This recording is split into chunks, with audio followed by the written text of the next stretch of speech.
Chapter 3. Now these are the nations which the Lord left to prove Israel by them, even as many of Israel as had not known all the wars of Canaan, only that the generations of the children of Israel might know, to teach them war, at the least such as before knew nothing thereof, namely 5 lords of the Philistines, and all the Canaanites, and the Sidonians, and the Hivites that dwelt in Mount Lebanon, from Mount Baal Hermon unto the entering in of Hamath. And they were to prove Israel by them, to know whether they would hearken unto the commandments of the Lord, which he commanded their fathers by the hand of Moses.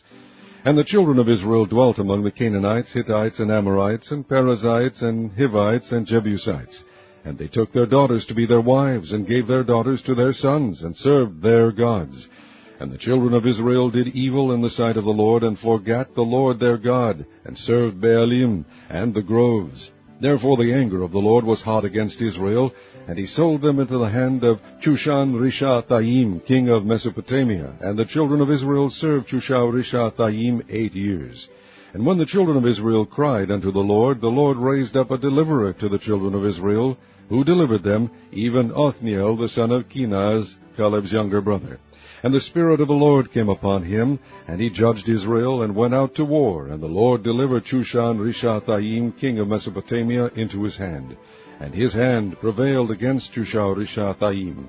And the land had rest 40 years. And Othniel the son of Kenaz died. And the children of Israel did evil again in the sight of the Lord. And the Lord strengthened Eglon the king of Moab against Israel, because they had done evil in the sight of the Lord. And he gathered unto him the children of Ammon and Amalek, and went and smote Israel, and possessed the city of palm trees. So the children of Israel served Eglon the king of Moab 18 years.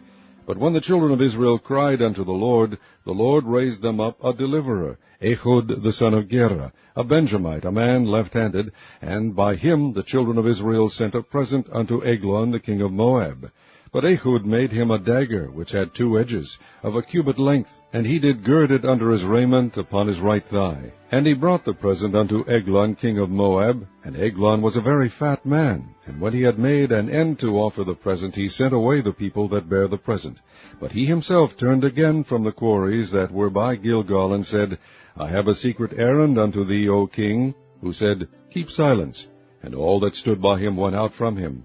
And Ehud came unto him, and he was sitting in a summer parlor, which he had for himself alone. And Ehud said, I have a message from God unto thee. And he arose out of his seat. And Ehud put forth his left hand, and took the dagger from his right thigh, and thrust it into his belly. And the haft also went in after the blade, and the fat closed upon the blade, so that he could not draw the dagger out of his belly, and the dirt came out. Then Ehud went forth through the porch, and shut the doors of the parlor upon him, and locked them.